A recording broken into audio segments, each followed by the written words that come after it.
ஹரே கிருஷ்ணா. எல்லோருக்கும் எனது பணிவான நமஸ்காரங்கள். ஓம் நமோ பகவதே வாசுதேவாயாம். ஓம் நமோ பகவதே வாசுதேவாயாம். ஓம் நமோ பகவதே வாசுதேவாயாம். ஜெய ஸ்ரீ கிருஷ்ணா சைத்தன்யா பிரபு நித்யானந்தா ஸ்ரீ அத்வைதா கதாதாரா சிவாசாரி கௌரபக்தவந்தா. ஹரே கிருஷ்ணா கிருஷ்ணா கிருஷ்ணா ஹரே ஹரே, ஹரே ராம ராம ராம ஹரே ஹரே. பகவத்கீதை உண்மை உருவில் அத்தியாயம் 17. அத்தியாயத்தின் தலைப்பு நம்பிக்கையின் பிரிவுகள். பதம் 24.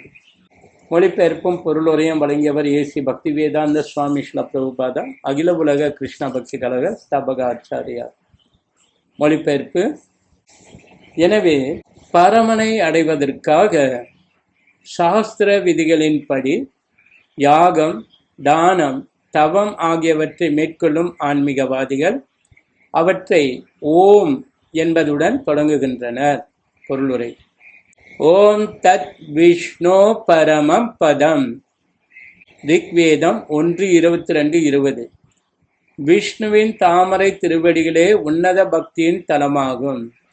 எல்லாவற்றையும் பரமபுருஷ பகவானுக்காக செய்தல் எல்லா செயல்களின் பக்குவத்தை உறுதிப்படுத்துகின்றது. பதம் 25. மொழிபெயர்ப்பு: பலனை எதிர்பார்க்காமல் பல்வேறு வகையான யாகம், தவம் மற்றும் தானத்தினை தத் என்னும் சப்தத்துடன் மேற்கொள்ள வேண்டும். அத்தகு உன்னத செயல்களின் நோக்கம் பௌதிக பந்தத்திலிருந்து விடுபடுவதாகும். பொருளுரை: ஆன்மீக நிலைக்கு உயர்வு பெற வேண்டுமானால் ஒருவன் எந்த விதமான பௌதிக லாபத்திற்காகவும் செயல்படக்கூடாது. ஆன்மீக உலகமான முழுமுதற் கடவுளின் திருநாட்டிற்கு மாற்றம் பெறும் உன்னத நோக்கத்துடன் மட்டுமே செயல்கள் செய்யப்பட வேண்டும். பதங்கள் 26-27. மொழிபெயர்ப்பு: பக்திமயமான யாகத்தின் நோக்கம் பூரண உண்மையே. இது ஷத் என்னும் சொல்லினால் குறிப்பிடப்படுகின்றது. பிரதாவின் மைந்தனே, அத்தகு யாகத்தை செய்பவரும் சத் எனப்படுகிறார். மேலும் பரமபுருஷரை திருப்திப்படுத்துவதற்காக செய்யப்படும் யாகம், தவம் மற்றும் தானத்தின் செயல்களும் ஷத் என்று அழைக்கப்படுகின்றன. பொருளுரை: கருவாக உருவெடுக்கும் தருணத்திலிருந்து வாழ்வின் இறுதி வரை பல்வேறு தூய்மைப்படுத்தும் சடங்குகள் வேத இலக்கியங்களில் பரிந்துரைக்கப்பட்டுள்ளன. இப்பிரசாஸ்தே கர்மணி, அதாவது விதிக்கப்பட்ட கடமைகள் என்னும் சொற்கள் அச்செயல்களை சுட்டிக்காட்டுகின்றன. அத்தகைய தூய்மைப்படுத்தும் முறைகள் உயிர்வாழியின் இறுதி விடுதலைக்காக மேற்கொள்ளப்படுகின்றன. அச்செயல்கள் எல்லாவற்றிலும் ஓம் தத் சத் என்று உச்சரிக்க வேண்டும் என்பது பரிந்துரைக்கப்படுகிறது. ஷட்பாவே ஷாதுபாவே என்னும் சொற்கள் திவ்யமான நிலையை சுட்டி காட்டுகின்றது. கிருஷ்ண உணர்வில் செயல்படுதல் ஷத்வா எனப்படுகின்றது. மேலும் கிருஷ்ண உணர்வின் செயல்களின் முழுமையாக மூழ்கி இருப்பவர் சாது என்று அழைக்கப்படுகிறார். அத்தகு பக்தர்களின் உறவில் திவ்யமான விஷயங்கள் தெளிவடைகின்றன என்று ஸ்ரீமத் பாகவதத்தில் 3:25 கூறப்பட்டுள்ளது. ஷதாம் இப்ரசங்காத் என்னும் சொற்கள் உபயோகிக்கப்பட்டுள்ளன. சத் சங்கம் இல்லாமல் தெய்வீக ஞானத்தை அடைய முடியாது. ஒருவனுக்கு தீட்சை அளிக்கும் பொழுது அல்லது பூநூல் அணிவிக்கும் பொழுது ஓம் தட் சத் என்னும் சொற்கள் உச்சரிக்கப்படுகின்றன. அதுபோல எல்லா விதமான யாகங்களின் குறிக்கோள் ஓம் தட் சத் எனப்படும் பரமனே. தத் ஆர்த்தியம் என்னும் சொல் பரமனுடன் தொடர்புடைய எதற்கும் சேவைகளை அர்ப்பணிப்பதற்கும் குறிக்கும்.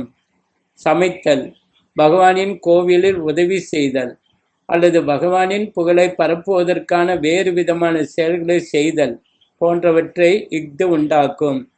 இவ்வாறாக ஓம் தட் சத் என்னும் இந்த உன்னத சொற்கள் எல்லா செயல்களையும் பக்குவப்படுத்தி அவற்றை முழுமையாக்குவதற்காக பல்வேறு வழிகளில் உபயோகிக்கப்படுகின்றன. பதம் 28. மொழிபெயர்ப்பு: பிரதாவின் மைந்தனே, பரமனின் மீது நம்பிக்கையின்றி செய்யப்படும் யாகங்களும் தவங்களும் தானங்களும் நிலையற்றவை. அசத் என்று அழைக்கப்படும் இவை இப்பிறவியில் மட்டுமின்றி அடுத்த பிறவியிலும் பயனற்றவை. பொருளுரை: உன்னதமான குறிக்கோள் அன்றி எதை செய்தாலும், யாகம், தானம் அல்லது தவம் என்று எதுவாக இருந்தாலும் அவை பயனற்றவை.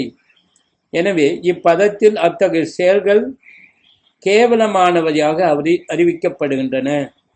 அனைத்து செயல்களும் கிருஷ்ண உணர்வில் பரமனுக்காக செய்யப்பட வேண்டும். அத்தகைய நம்பிக்கையும் முறையான வழிகாட்டுதலும் இல்லையெனில் ஒருபோதும் பலனை அடைய முடியாது. எல்லா வேத சாஸ்திரங்களிலும் பரமனின் மீதான நம்பிக்கை அறிவுறுத்தப்படுகின்றது. அத்தகைய வேத அறிவுரைகளை பின்பற்றுவதன் இறுதி நோக்கம் கிருஷ்ணரை புரிந்து கொள்வதாகும். இந்த கொள்கையை பின்பற்றாமல் யாரும் வெற்றியை பெற முடியாது. எனவே அங்கீகரிக்கப்பட்ட ஆன்மீக குருவின் வழிகாட்டிலின்படி ஆரம்பத்திலிருந்தே கிருஷ்ண உணர்வில் செயலாற்றுதல் மிகச் சிறந்த பாதையாகும். எல்லாவற்றையும் வெற்றிகரமாக ஆக்குவதற்கு இதுவே வழியாகும். கட்டுண்ட நிலையில் தேவர்கள், பேய்கள் அல்லது குபேரனை போன்ற யக்ஷர்களை வழிபடுவதில் மக்கள் மிகவும் ஆவலாக உள்ளனர். சர்வகுணம் ரஜோகுணத்தையும் தமோகுணத்தையும் விட சிறந்ததே. இருப்பினும் கிருஷ்ண உணர்வில் நேரடியாக ஏற்றுக்கொள்பவன் ஜட இயற்கையின் 3 குணங்களுக்கும் அப்பாற்பட்டவன்.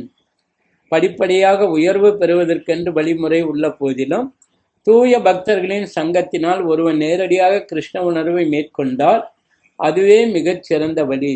மேலும் இந்த அத்தியாயத்தில் அதுவே சிபார்சு செய்யப்பட்டுள்ளது. இவ்வழியில் வெற்றி பெறுவதற்கு முறையான ஆன்மீக குருவை முதலில் கண்டறிந்து அவரது வழிகாட்டுதலின் கீழ் பயிற்சி பெற வேண்டியது அவசியம். அதன் பின்னர் பரமனின் மீதான நம்பிக்கை அடைய முடியும். அந்த நம்பிக்கை முழுமையாக வளர்ச்சி பெறும்போது அதுவே பிரேமை அல்லது இறை அன்பு என்று அழைக்கப்படுகின்றது. இந்த அன்பு உயிர்வாளிகளின் இறுதி இலக்காகும். எனவே கிருஷ்ண உணர்வினை நேரடியாக ஏற்றுக்கொள்ளுதல் அவசியம். இதுவே இந்த 17ஆம் அத்தியாயத்தின் கருத்தாகும். ஸ்ரீமத் பகவத்கீதையின் நம்பிக்கையின் பிரிவுகள் என்னும் 17ஆம் அத்தியாயத்திற்கான பக்தி வேதாந்த பொருளுரைகள் இத்துடன் நிறைவடைகின்றன. ஸ்ரீமத் பகவத்கீதா கி ஜெய், ஸ்ரீல பிரபுபாத் கி ஜெய், கௌர பிரமநந்தே ஹரே கோ.